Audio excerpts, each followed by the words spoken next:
합독하겠습니다. 그러므로 우리가 여호와를 알자, 힘써 여호와를 알자. 그의 나타나심은 새벽빛같이 어김없나니 비와 같이 땅을 적시는 늦은 비와 같이 우리에게 임하시리라 하니라. 아멘. 회복이란 원래의 좋은 상태로 되돌리거나 원래의 상태를 되찾음을 말합니다. 영국의 설교가 존 스토트 목사는 이 시대의 최고의 선은 하나님과 관계가 회복되는 것이다 라고 말했습니다. 개인이든 가정이든 도시든 국가든 교회든 흥망성쇠는 다 하나님께 달려 있습니다. 하나님과 올바른 관계를 가지느냐 가지지 못하느냐에 따라서 하나님의 사랑을 받기도 하고 하나님의 버림을 받기도 하고 하나님의 칭찬을 받기도 하고 하나님의 책망도 받기도 하며 하나님의 복을 받기도 하고 저주를 받기도 하는 것입니다. 호세아서는 하나님과 이스라엘을 남편과 아내로 비유한 책입니다. 하나님은 이스라엘을 집 나간 아내 고멜로 묘사하고 있습니다. 집 나간 아내가 다른 사람들과 사귀듯이 이스라엘은 하나님을 섬기지 않고 이방신을 섬기니 하나님의 마음이 얼마나 아팠는지 모릅니다. 하나님은 그러한 하나님의 마음을 깨달으라고 호세아 선지자를 창녀 같은 여인 고멜과 결혼하게 하여 하나님의 마음을 알게 하십니다. 호세아가 고멜과 결혼했는데요, 아이를 셋을 낳았음에도 불구하고 계속적으로 이 고멜은 집을 나가는 거예요. 남편의 말을 듣지 않는 거예요. 그걸 통해서 하나님은 이스라엘 백성에게 너희들의 모습이 마치 고멜과 똑같아 그렇게 말씀하고 있는 것입니다. 이것이 호세아서의 메시지입니다. 나의 모습이 누구와 똑같다고요? 고멜과 똑같다.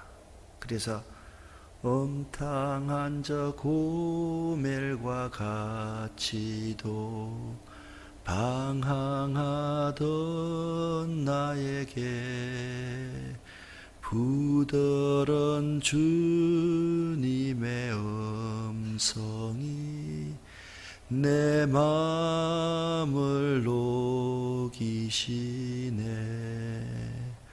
오 주님, 나 이제 갑니다. 날 받아 주소서. 이제는 주님만 위하여 이 생명 바치리라.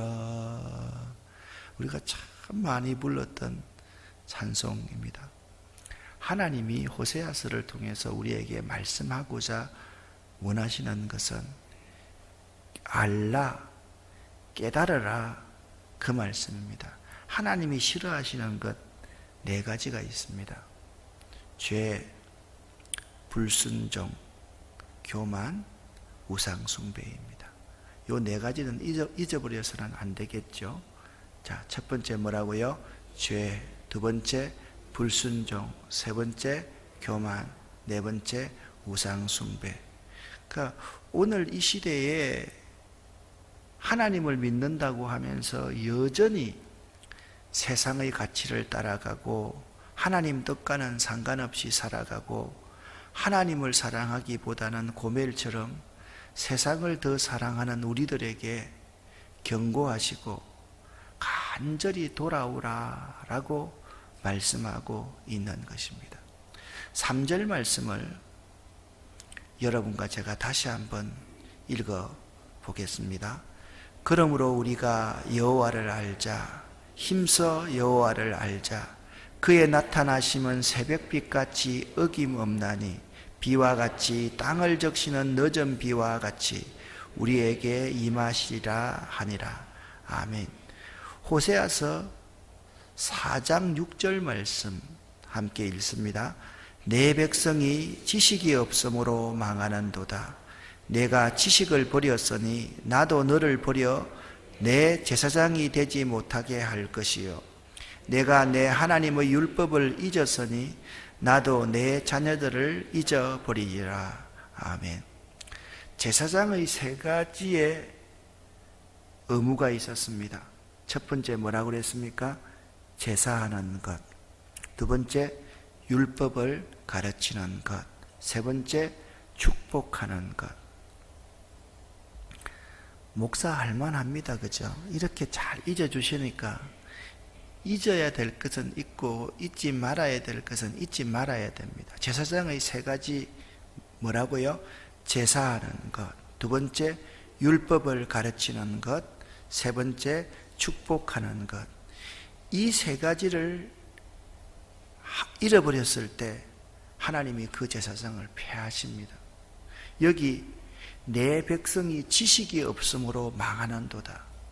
네가 지식을 버렸으니 나도 너를 버려 제사장이 되지 못하게 할 것이요. 내가 내 하나님의 율법을 잊었으니 나도 네 자녀들을 잊어버리리라. 이 호세아의 세 자녀를 잊어버리리라 그렇게 말했습니다. 암미 하면 백성입니다. 그 앞에 로가 붙으면 내 백성이 아니다라는 뜻입니다.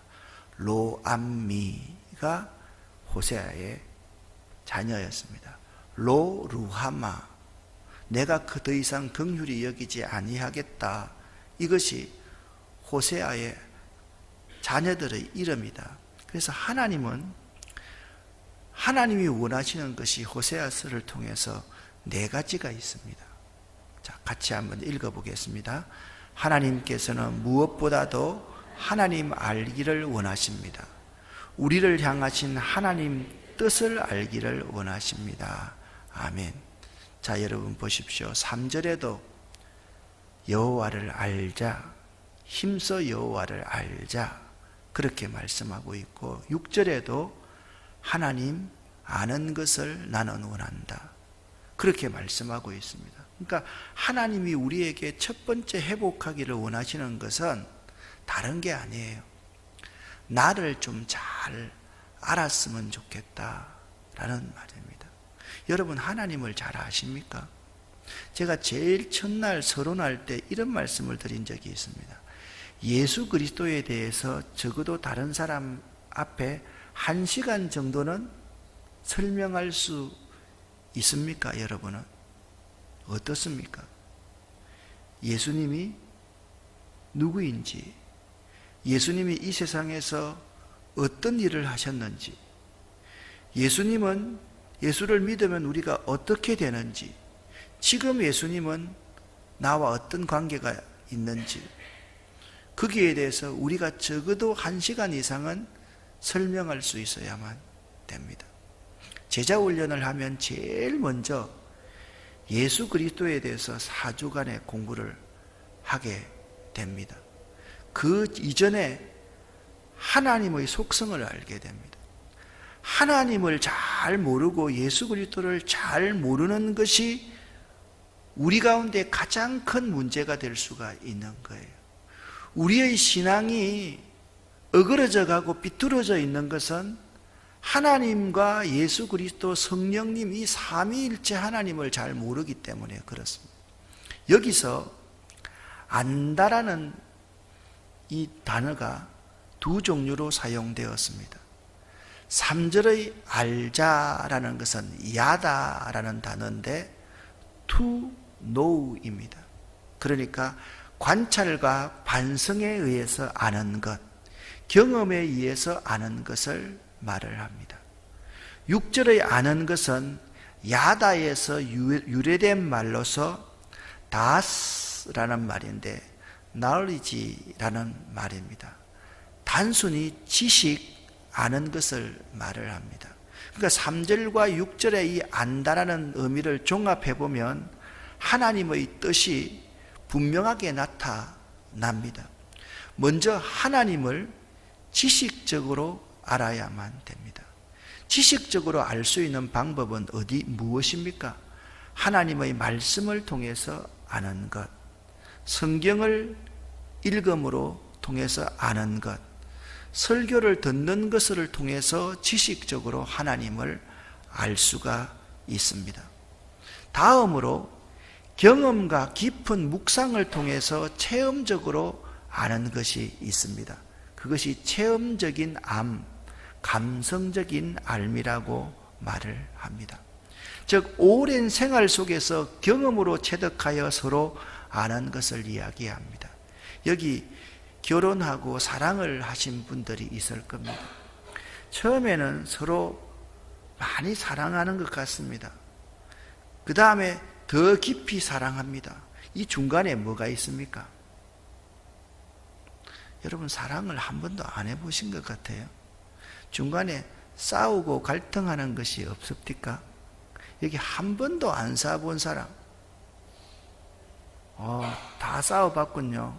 여기서 안 싸워본 사람은 저밖에 없군요. 안 싸워본 것 그거는 정상적이 아닙니다. 서로 간에 갈등이 있는 것, 그것은 오랜 생활을 통하여서 경험으로 체득하여 서로를 알게 하기 위한 하나님께서 허락하신 섭리의 과정이라는 것을 알아야만 되는 것입니다. 이것은 이론적인 알미 아닙니다. 경험과 묵상을 통해서만 주어지는 성숙한 지혜인 것입니다. 우리가 안다라고 할 때 지식적으로 아는 것이 있고 경험적으로 아는 것이 있는데 이 두 가지를 다 포괄해서 알아야지 하나님을 진심으로 아는 것입니다. 하나님은 우리가 하나님을 아는 것이 하나님 말씀을 통해서 지식적으로 알기도 원하고 하나님을 만나는 체험을 통해서 경험적으로 감성적으로 하나님을 알기를 원하신다라는 것입니다. 잠언의 주제가 바로 이것입니다. 잠언 9장 10절 말씀을 같이 한번 읽어보겠습니다. 여호와를 경외하는 것이 지혜의 근본이요 거룩하신 자를 아는 것이 명철이니라. 아멘. 여기 경외한다라는 것은 하나님과의 깊은 인격적인 교제를 의미하는 것입니다. 250대 1의 법칙이 있습니다. 그것 전에 제가 이야기를 하나 해두겠습니다. 동두천에 미군들이 많이 있었지 않습니까? 어느 교회 권사님이 새벽 기도를 끝나고 집에 가려고 버스를 기다리고 계셨는데 미군 한 사람이 옆에 같이 버스를 타려고 서 있더랍니다. 할머니는 혼잣말로 왓데이라고 했습니다. 이 말을 들은 제가 웃었네요. 할머니가 이 왓데이라고 경상도 말을 하니까 이 말을 듣던 미군이 할머니가 영어로 왓데이, 오늘이 무슨 날이냐고 묻는 줄 알고 그날이 월요일이어서 먼데이라고 했다고 합니다. 그 할머니는 먼데이라고 하는 줄 알고 버스데이라고 그렇게 말을 했답니다. 그랬더니 미군은 오늘이 그 할머니의 생일인 줄 알고 벌스데이라고 하신 줄 알고 오 할머니 축하합니다 라고 이야기했다고 합니다. 이렇게 웃긴 일이 우리 주변에 일어날 수가 있습니다. 할머니는 영어를 모르고 미군은 경상도 사투리를 모르니까 이런 일이 일어나는 것입니다. 250대 1의 법칙이라는 것이 있습니다. 어느 학자가 결혼식과 장례식에 참석하는 사람들을 연구하다가 결혼식과 장례식에 참석하는 가장 핵심적인 사람들이 대부분 250명 정도가 되더라라는 것을 발견한 법칙이랍니다. 한 사람이 일생 동안 알고 지낼 수 있는 사람의 수가 대략 250명 정도라는 것입니다. 인생에서 내가 도움을 받고 도움을 준 사람, 그래서 나를 기억해 줄 수 있는 사람이 대충 250명쯤 된다는 것입니다. 이 250명과의 만남에 의해서 내 인생의 내용과 질이 결정되는 것입니다. 오늘 여기 계신 성도님들 중에서도 그 250명 중에 속한 이들이 있을 것입니다. 그러나 인생에서 정말로 가장 중요한 만남은 하나님을 만나는 것입니다. 왜냐하면 거기에 생명이냐 사망이냐가 달려있기 때문입니다. 250명과의 만남을 통해서 내가 영향을 받는 것보다 더욱 중요한 것은 하나님과의 만남이 중요하다라는 것입니다. 같이 한번 처음부터 읽어보겠습니다. 250대 1의 법칙이라는 것이 있습니다. 어느 학자가 결혼식과 장례식에 참석하는 사람들을 연구하다가 발견한 법칙입니다. 한 사람이 일생 동안 알고 지낼 수 있는 사람의 수가 대략 250명이라는 것입니다. 인생에서 내가 도움을 받고 도움을 준 사람, 그래서 나를 기억해 줄 수 있는 사람이 대충 250명쯤 된다는 것입니다. 이 250명과의 만남에 의해 내 인생의 내용과 질이 결정되는 것입니다. 그러나 인생에서 정말로 가장 중요한 만남, 그것은 하나님을 만나는 것입니다. 하나님은 여러분들이 하나님에 대해 250명 중 1명 정도로 아는 알미 아니라 더 자세히 알고 더 친밀히 알기를 원하십니다. 교회 나올수록 더 주님을 깊이 알아가고 더 깊은 만남이 이어져야 합니다. 하나님은 우리에게 하나님을 경험해서 알라 하십니다. 하나님이 누구신지, 하나님은 나에게 어떤 분이신지, 하나님은 나를 어떻게 도우시는 분이신지 경험해서 알라고 하십니다. 우리의 신앙은 하나님을 아는 것으로부터 시작되는 것입니다. 아멘. 신앙은요, 하나님 아는 것으로부터 시작합니다. 두 번째, 하나님이 우리에게 회복하기를 원하시는 것은 하나님을 알았으면 하나님께 돌아오라 그렇게 말씀하십니다. 하나님께 돌아오는 것이 사는 길입니다. 누가복음 15장의 탕자의 이야기를 여러분 잘 알고 있지 않습니까? 그 탕자가 나가서 깨닫습니다. 아버지의 집에 있을 때가 화사한 봄날이다. 아버지 집에 있는 것이 가장 행복하다.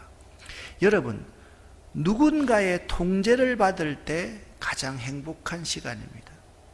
누군가가 나에 대해서 간섭해주고 화를 내어주고 관여해줄 때 그때가 가장 행복한 시기이지, 그 관여해줄 사람이 없고 간섭해주는 사람이 없고 화내주는 사람이 없고 짜증내주는 사람이 없는 사람이 가장 불행한 사람임을 알아야만 하는 것입니다. 그래서 우리가 돌아와야 될 것은 아버지의 품속밖에 없다라고 말을 하면서, 여러분 하나님과 멀리에 있으면 나에게로 돌아오라, 하나님이 그렇게 말씀하고 계시는 것입니다. 제일 먼저 하나님을 뭐 하라고요? 알라, 알기를 원하고, 두 번째, 하나님을 알면 하나님께 돌아오라 그렇게 말씀합니다. 세 번째, 하나님이 어떤 분인지 알았으면 하나님께 돌아와야 하며 진심으로 하나님께 예배 드려야만 합니다. 6절 말씀을 여러분 보십시오.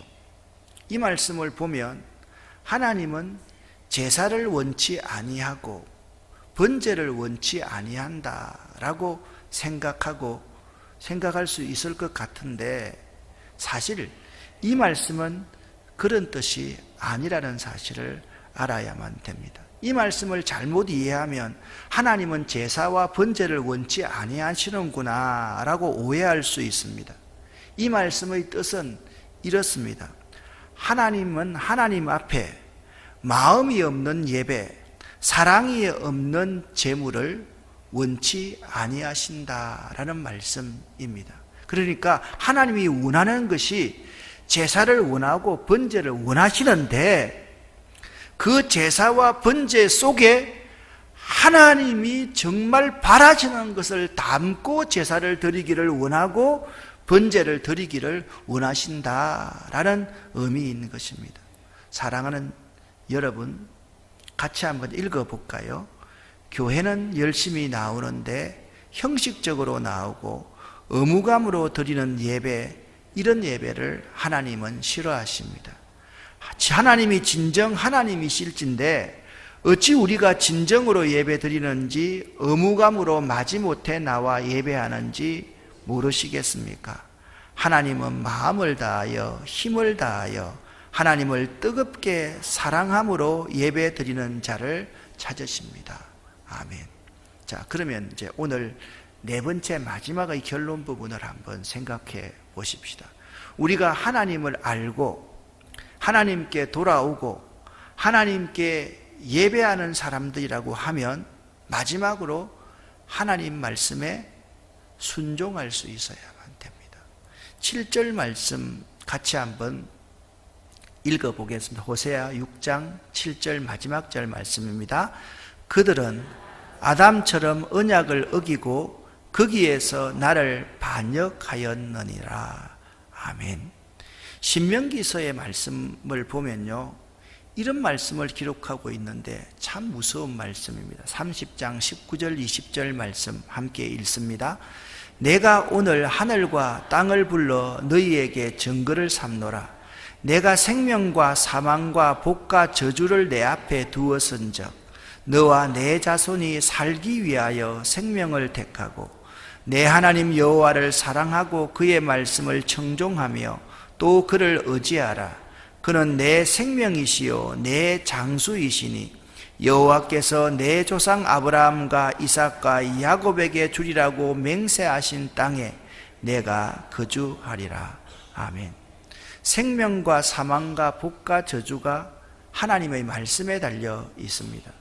이 말씀을 듣고 순종하면 생명과 복이지만 이 말씀에 불순종하면 사망과 저주가 이른다. 그 말씀을 신명기서는 1장부터 마지막 장까지 하고 있는 것입니다. 우리가 최고의 예배를 드린다라고 할 때 최고의 예배가 무엇인지 아십니까? 순종입니다. 하나님의 마음에 불을 붙이는 최고의 예배가 온전히 순종하는 예배입니다. 그것을 하나님은 사무엘 선지자를 통해서 사울 왕에게, 사울 같은 우리들에게, 고멜 같은 우리들에게 분명히 말씀하고 있습니다. 순종이 제사보다 낫고 듣는 것이 순양의 기름보다 낫다. 아멘. 그런데 여러분, 제사가 싫어한다는 말입니까? 순종하신 제사를 하나님이 좋아하시고 순종하면서 하나님 앞에 드리는 헌물을 하나님이 더 좋아하신다라는 말씀 아닙니까? 우리는 성경을 읽을 때 순종과 제사를 비교해서 말씀을 하는데 제사 속에는 온전한 뭐가 들어있어야 돼요? 순종이 들어있어야 되고 하나님 말씀 듣는 것은 99가지만 듣고 내 필요한 것만 듣고 내가 필요 없는 것은 듣지 않는 것이 아니라 온전히 하나님 말씀에 순종하는 것이 하나님이 기뻐하시는 것이다. 그렇게 말씀하고 있는 것입니다. 사랑하는 여러분, 하나님의 말씀을 듣고 순종하는 것은 하나님이 기뻐하시는 최고의 예배입니다. 믿으십니까? 믿으십니까? 여러분, 이 시간 우리 가운데 4가지를 하나님은 회복하기를 원하십니다. 따라합시다. 하나님을 알라, 하나님께 돌아오라, 하나님께 예배하라, 하나님 말씀에 순종하라. 아멘. 이 4가지는 우리가 회복해야 될, 이 고난주간 성금요일 날 우리가 회복해야 될 4가지의 아주 중요한 주제입니다. 자, 첫 번째 뭐라고요? 하나님을 알라. 두 번째, 하나님께 돌아오라. 세 번째, 하나님께 예배하라. 네 번째, 하나님께 순종하라. 아멘. 하나님이 가장 싫어하는 것 4가지가 있습니다. 뭡니까? 죄, 두 번째 불순종, 세 번째 교만, 네 번째 우상숭배입니다. 요 네 가지랑 이 네 가지는 긴밀하게 서로 연결되어 있습니다. 죄와 불순종과 교만과 우상숭배가 하나님을 알지 못하는 사람이 이런 삶을 살 수밖에 없고, 하나님께 돌아오지 않고 세상에 가 있으니까 이런 삶을 살 수밖에 없고, 하나님과 예배하지 않고 세상에 예배하기 때문에 세상을 쫓아가기가 쉽고, 하나님께 불순종하기 때문에 죄와 불순종과 교만과 우상을 숭배할 수밖에 없다라고 말씀하고 있는 것입니다. 오늘 여러분이 잃어버린 것을 회복할 수 있기를 예수 이름으로 간절히 축원합니다. 하나님을 바로 아십시오. 하나님을 말씀을 통해서 알되 경험으로 체험하고 알아야 되고 진전심으로 하나님 앞에 돌아와야만 되고, 세상을 숭배하는 것이 아니라 하나님께만 예배드려야 되고, 그리고 하나님께만 순종할 수 있는 여러분과 저 될 수 있기를 예수 이름으로 간절히 축원합니다. 기도하겠습니다. 사랑하는 여러분, 기도하다가 눈을 감고 기도하지만 마시고 이 네 가지를 생각하면서 나는 하나님을 바로 알고 있는가? 내가 정말 하나님께 돌아왔는가? 반쯤만 돌아와 있지 않는가? 나는 돈을 예배하고 이 세상을 예배하는 우상 숭배자가 아닌가? 나는 정말 순종하는 사람인가? 이 시간 생각할 수 있기를 바랍니다. 주여 믿습니다. 3번 부르짖고 기도하고 돌아가겠습니다.